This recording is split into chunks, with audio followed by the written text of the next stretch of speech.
तो guys finally लेके आ चुका हूँ ये বছরের হোলির ভিডিও।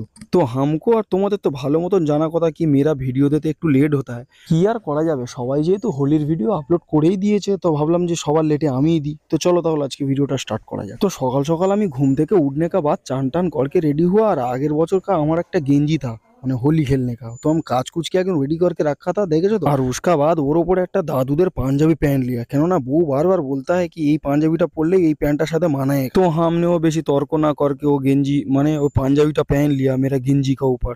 देखलाम कि हमको बहुत दादू दादू लगता है, वो जे दादू का पांजाबी ওটা हमको পরে बहुत दादू दादू लगता है, ভেতর का गेंजी হালকা হালকা দেখা যাতা है। তো তারপর ওইসব দিকে বেশি ধ্যান না দেখে मैंने হোলি খেলা স্টার্ট করে दिया। মানে প্রথমে ঠাকুরকে রং দিয়া, देखते पाচ্ছ मेरा ठाकुर घर এখানে है, মানে এটা मेरा ससुर बाड़ी है। तो এখানে হালকা হালকা করে ঠাকুর को রং दे दिया। রং देने के बाद देखलाम कि ঘড়িতে বাজ गया 11:30। আর এই বছরে তো আমি অনেক আগে থেকে ভেবে রাখা था कि হোলি हम लोगों का ওখানে नहीं खेलेगा, মামার বাড়ি जाके खेलेगा। তো তারপরে হোলিটা ঠাকুরের কাছ থেকে শুরু করার পরে দেখতে পাচ্ছ ये मेरा बहू है, কিন্তু দেখতে आज तो घो घो है। সকাল সকাল रेडी हो गया है और हम भी एकदम रंग टंग मेके एकदम বাইরের দিকে आ गया है। देखता है कि ভালো মতন রোদ্দুর उठता है तो हमको हेवी घाम होता है। और मेरा गाड़ी এখানে खड़ा हुआ है, অনেকক্ষণ ধরে দাঁড়িয়ে আছে, बोल के हम थोड़ा उसको आबिर माखा दिया। और ওই যে मैं কিছুক্ষণ আগে बोला এই বছর হোলি हमको মামার বাড়ি কাটানা है, तो देरी ना करके निकल पड़ा घर से। তো গাইস আমরা এখন দুপুর 12টার সময়, মানে 12টা মানে 11:45 এখন হোলি হাফ শেষ হয়ে গেছে। এখন আমরা মামার বাড়ি যাচ্ছি। কি বলবো, বেরোতে বেরোতে এত লেট হয়ে গেল। তো চলো যাওয়া যাক, তারপর ওখানে গিয়ে তো দারুণ মজা হতে চলেছে যেহেতু যেন শুনলাম। তো চলো ওখানে যাওয়া যাক, গিয়ে তারপর দেখাচ্ছি।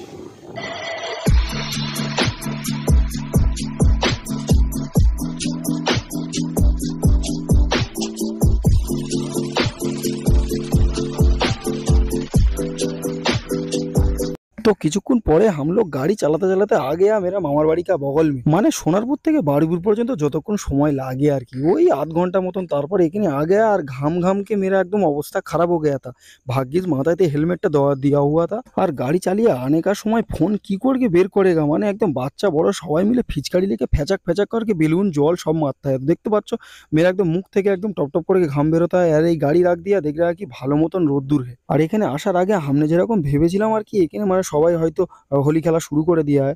तो हमने आज के देखा এখানে সবাই রং টং সাজাता है। हमने প্রথমে একটা বৌদি को धरा है जो देखी ना हमको रंग माखा के भाग जाता है। तो हम बोला कि अरे बचपन का प्यार भूल गया इतना जल्दी। तो তারপরে বৌদিদের রং মাখিয়ে ঘরের মধ্যে যখনই हम गया देखा अरे छी छी छी ये सब की देखने पड़ रहा है हमको। ওখান থেকে जल्दी जल्दी बाहर आया, देख रहा कि मेरा मामा आज के दिन में भी काम कर रहा है। और मामा को हल्का करके रंग दिए हम लोग चले गया বাইরের দিকে। और मामा को रंग देके निकालने का टाइम मेरा मामी পেছন থেকে একদম হাতে গোলা রং নেকে मेरा मुंह एकदम बांदर बांदर कर दिया। और এখান থেকে निकालने का टाइम ये देखिए मेरा मासी मामी नतून একটা বৌদি সব রং খেল के एकदम अवस्था खराब कर दे रहा है। तो हमने ওখানে क्या किया जल्दी जल्दी केटे पड़ा, কেননা मेरा मामा का लड़का मेरा दादा हमको बुला रहा था हमको शरबत खाने के लिए। आज के दिन একটু শরবত তো खाता ही है। तो তার আগে देखी ना मेरा আরেকটা मामी हमको पकड़ा है, बोला कि हल्का करके একটু रंग লাগিয়ে देता है। यही बोले मेरा बहू का एकदम गाल में हल्का करके रंग लगा दिए। तो हम क्यों छोड़े, हमने भी हल्का करके रंग लगाने का बाद देखी ना এই মামিটাও हमको रंग देने मांग रहा था। तो हमने बोला ठीक আছে মামি, সবাই যে গেলে রং देता है तो তুমি কেন ছাড় যাও, তুমিও হালকা করকে রং দিয়ে দাও।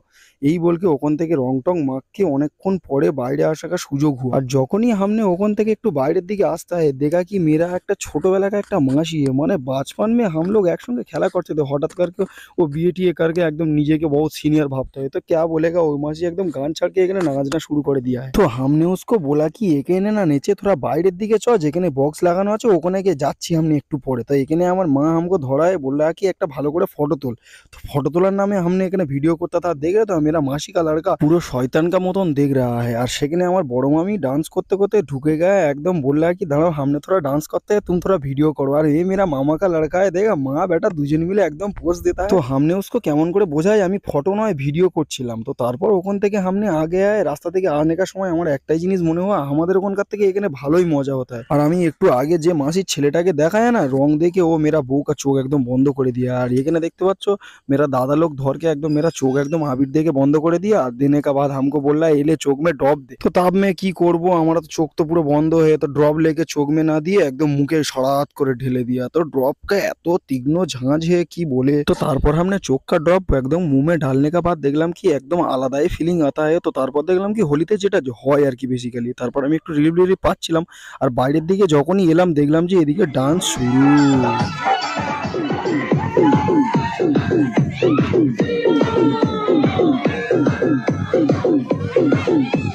তারপরে কিছুক্ষণ ডান্স করনে কা বাদ এই যে দেখতে পাচ্ছ দাদা আর বৌদি দুজনার একদম মানে চাগিয়ে নিয়ে এসে বসিয়ে দিয়েছি। ভাবলাম যে একটু শিব দুর্গার মতন পোস্ট টোস্ট বানাবো আর কি, বসিয়ে দিয়ে ওপর থেকে আবির টাবির ছড়াবো। কিন্তু হামনে যতবার ভাবি না কেন যে আমি ভালো ভালো করে ভিডিও বানাবো, কিন্তু লাস্ট পর্যন্ত সেরকম নেই হয়ে উঠ। কেননা হামনে যতবার বৌদিকে নিয়ে গিয়ে বসাচ্ছি ওখান থেকে বৌদি ততবার নাচার জন্য উঠে চলে আসছে। তো হামনে তখন জিজ্ঞেস করা, বৌদি তুমি আজকের কি খায়া है বলো তো, কি এত পাগলামি করতে হয়? তো বৌদি তখন हमको बोला कि हम সাপের ছোবল খায়া है।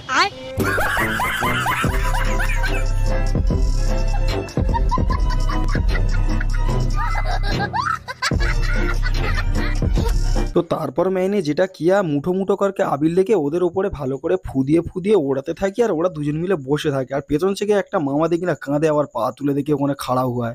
তো বৌদি এদিকে নিজের নাচ না সামলাতে পেরে উঠে আকে নাচা শুরু করে দিয়া है। আর সবার শেষে দেখতে হয় মেরা দিদা তো একদম নাচকে ফাটা দে रहा है। তা হোলিতে সেটা হয় প্রথম থেকে আনন্দ দিয়ে শুরু, ঝামেলা দিয়ে শেষ করने का बाद নাহা ধোকে একদম বিছানা में শুয়ে পড়া है আর মাথা হালকা হালকা টিপ টিপ कर रहा है हमको। কেননা এমনিতে খালি পেট আর অনেকক্ষণ ধরকে পুকুর में অনেকক্ষণ চান कर रहा था। तो देख रहा हो तो मेरा एकदम माथा में रोंग टोंग भरा हुआ है, इतना शैम्पू किया तारपरे भी नहीं उठ रहा है।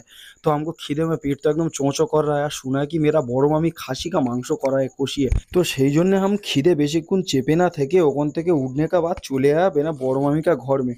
तो ये मेरा छोटो मासी का घर है। এখানে देख रहा है कि একদম মাংস টাংস কষিয়ে রেডি ভাত বার रहा है। हम बोला कि शाम में जाने का সময় নিয়ে যাব, আগে ওখান থেকে খাসির মাংসটা সাঁটিয়ে আসে। খাসির মাংসের সঙ্গে যে জিনিসটা না হলে একদম আমার নেই জমতা হয় ওটা হচ্ছে গন্ধরাজ লেবু। দেখতে পাচ্ছ জামাইয়ের মতো লুঙ্গি টুঙ্গি পরে একদম গন্ধরাজ লেবুটা উপরে টিপে নিলাম। আর শশা আর পেঁয়াজের বাটিটা নিয়ে দেখি না মামি বসে আছে। তা ভাবলাম দাও অত রেখে লাভ নেই, কেননা এইগুলো না হলে আমার মাংস খাওয়াটা বেশ জমে না। মানে পেঁয়াজ শশা লেবু এটা জিনিসটা লাগেই লাগে। দুপুরবেলা খাসির মাংস খাएगा उसका संग सलाद नहीं रहेगा, गंधराज लेबू नहीं रहेगा, तो खा के क्या फायदा है। तो खाওয়া দাওয়ার ভিডিওটা বেশি বড় না करके गप गप करके मैंने खा के चले आया घर में। तो मेरा गुरुपा खा हो गया बहुत और अभी हमारा रेस्ट करने का टाइम है। तो तुम लोग बताओ कमेंट में कि ये बছর होली तुम लोगों को केमन काटा है। हमने तुम लोगों को नहीं बोलेगा सब्सक्राइब करने, क्यों जानी তোমরা नहीं करेगा, और हमने नहीं बोलेगा लाइक करने, क्यों तुम लोगों को যদি ভালো লাগতে তো তখন লাইক करेगा, क्यों जोड़ करके কিছু করানো अच्छा नहीं है। तो चलो देखा होता है नेक्स्ट ब्लॉग पे।